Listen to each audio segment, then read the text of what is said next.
breaking down the deals, data, and disruption shaping global markets. You're listening to The Daily Ledger with Dennis Sert.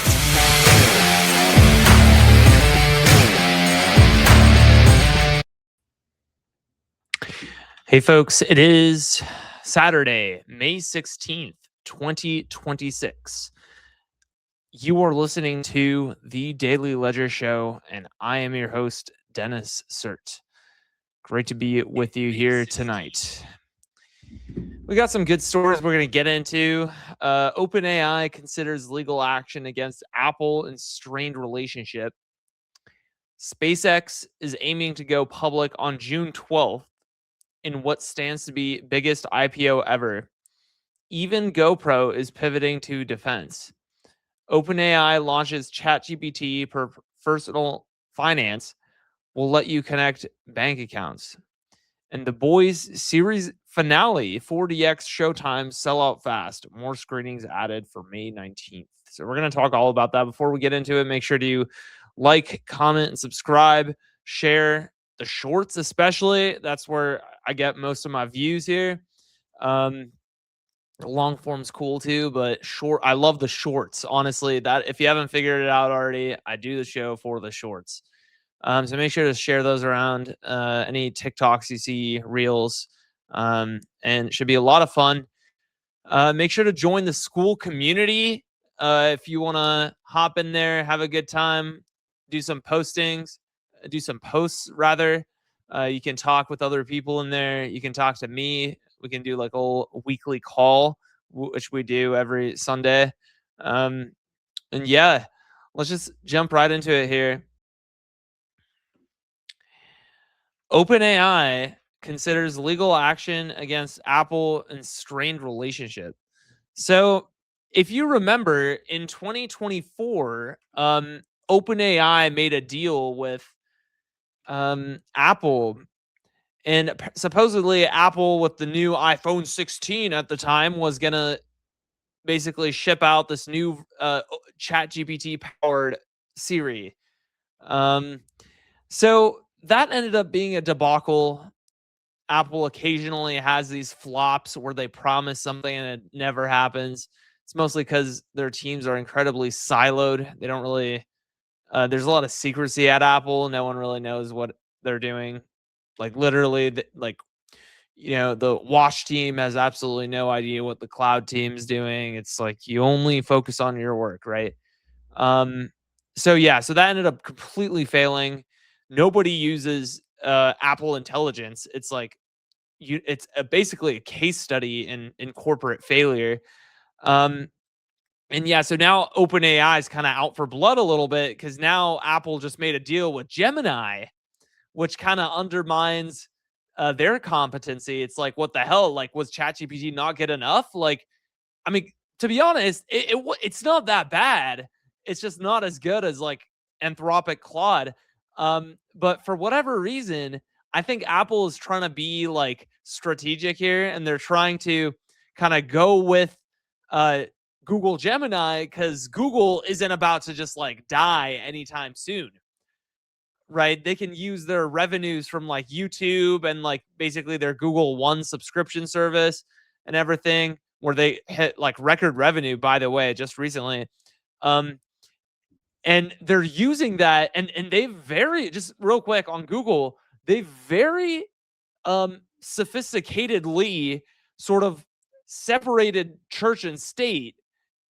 In other words, they are using they've completely separated the revenues they get from their, well-oiled machines like YouTube and like Google Drive and everything and Google One with their little experimental stuff like Gemini. Whereas OpenAI's whole business model is AI, and there's so many competitors now. It's not 2023 anymore. They're not the only ones in the game. Now there's Claude. Now there's Gemini. Now there's, Grok. Now that they're really trying to keep Grok on life support. Like it's a great data or news like aggregation tool. I like it and I use it daily for that reason. I don't really use it for coding. I don't use it for really much else.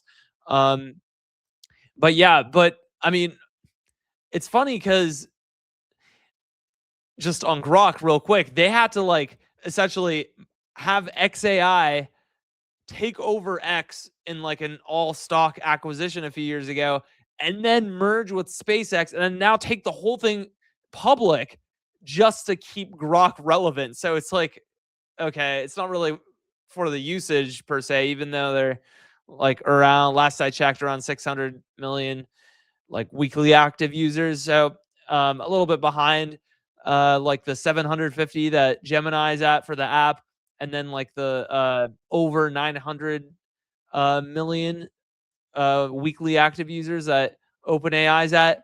Hasn't quite broken $1 billion yet. In fact, it was a whole news story where like they missed quarterly revenue as well as their sort of 1 billion daily weekly active user count goal.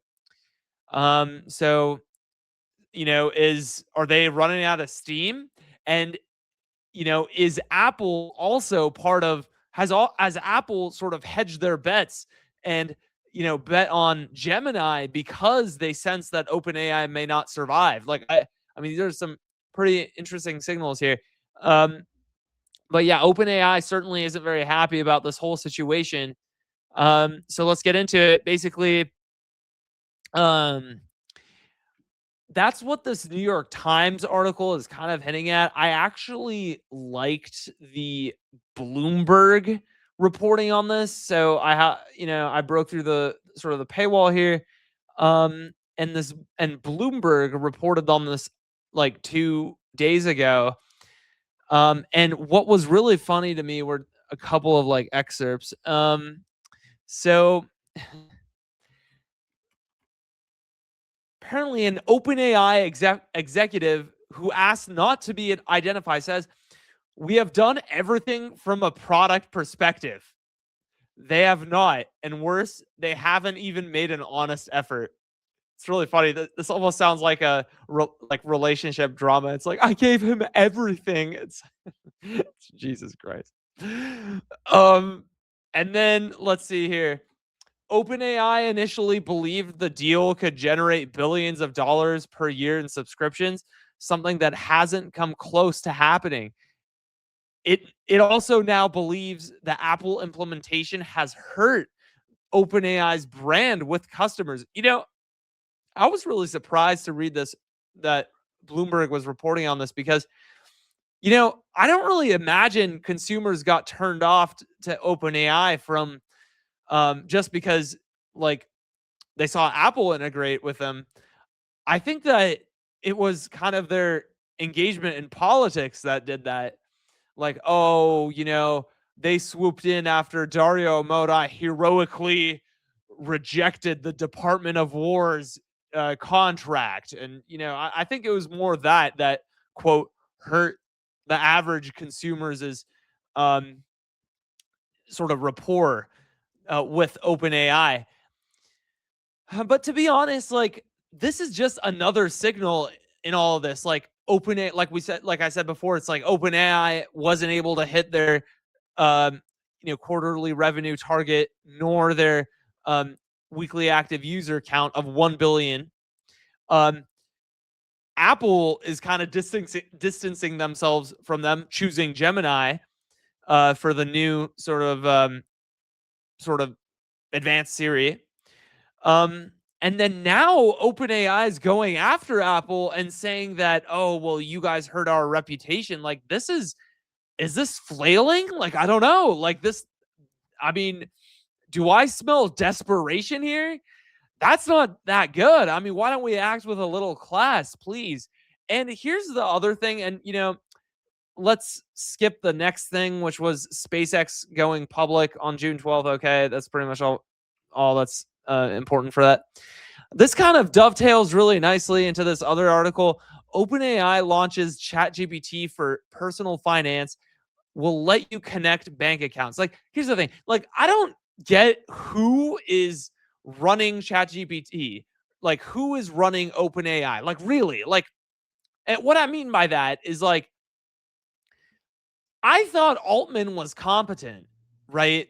I thought OpenAI leadership was competent, but for whatever reason, they really like direct to consumer. Like, I get that right now on paper, they have the highest weekly active user count.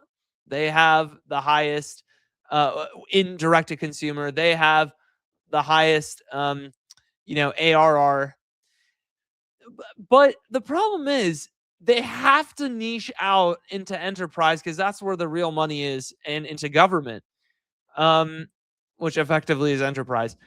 Um, and the problem is Anthropic already took that um, sector of the market. Um, like that ship has kind of sailed already. You know what I mean? So, there are reports that Anthropic is just like kind of knocking it out of the park with enterprise revenue. There are some charts that say that in terms of just enterprise, Anthropic has overtaken OpenAI. And then I see these things like OpenAI launches ChatGPT for personal finance. Dude, no one cares. Y'all did like the Shopify integration, few other integrations like that last summer. Like no one cared. Nobody really cares. Like consumers don't like AI.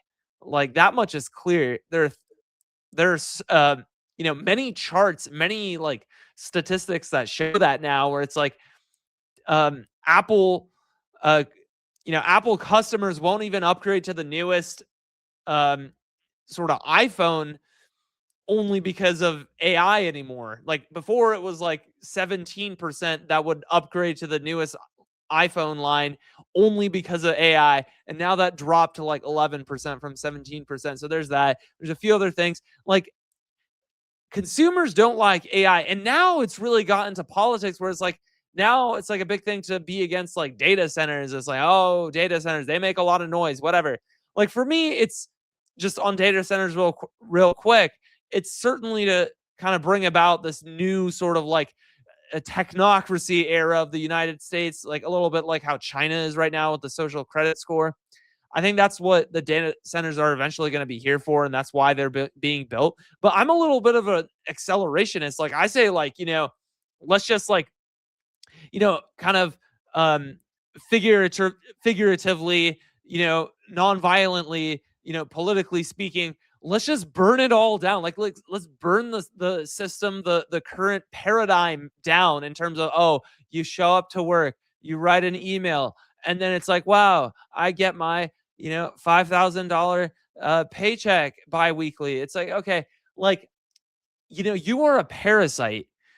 I am so ready for these data centers to be built, and then all of these fuckers' jobs are just going to be taken away. That's what needs to happen. We can't have fake jobs. We can't have fake people. Okay.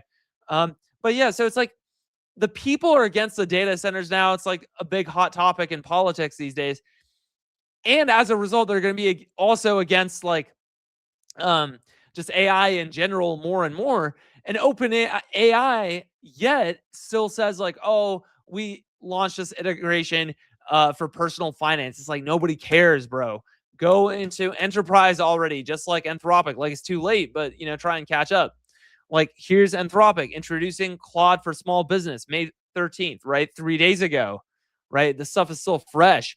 We're launching Claude for small business, a package of connectors and ready to run workflows that put Claude inside the tools small businesses depend on, right? So it goes into it.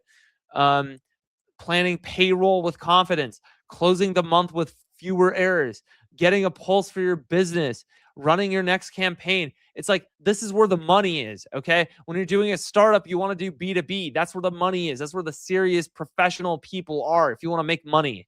Consumers are like, too highbrow, too like, oh, well, I mean, for God's sake, like I'm on the lowest subscription for Netflix, but it's like if I needed something like for a business, for my business, not that I have a business at this moment, but if I needed something for my business, I'd be kind of ready to put a little bit more cash than $8 a month. You know what I mean? It's like, and that's kind of a representative mindset of a lot of consumers. It's like people just don't want to part with their cash.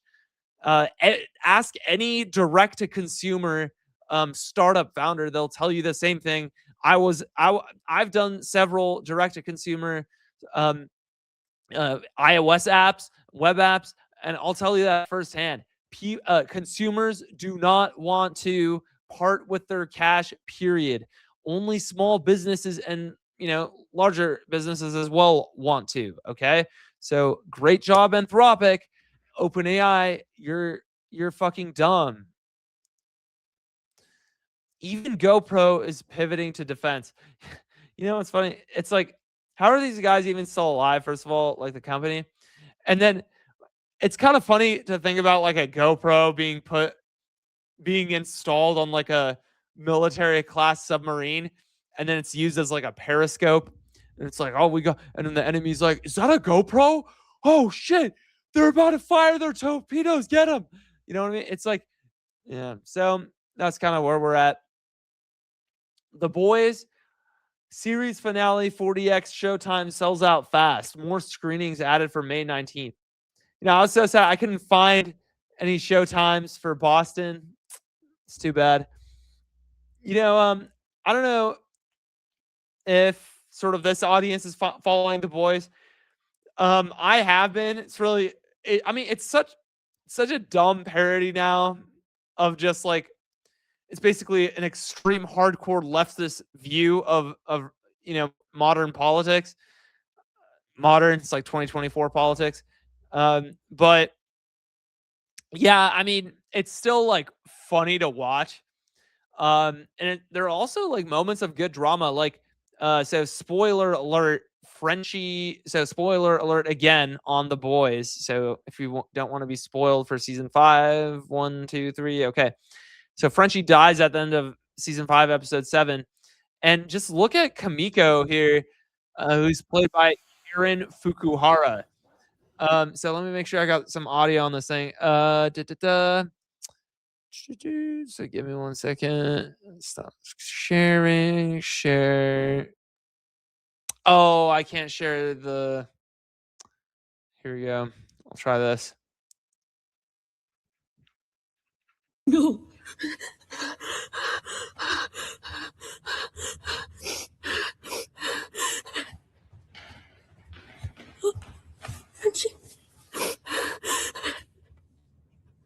No, no, no, no, no.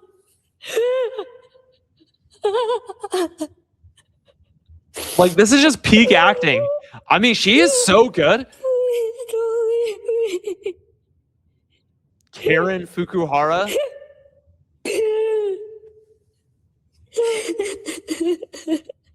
She has another emotional scene. I won't show it here now, but she has another emotional scene.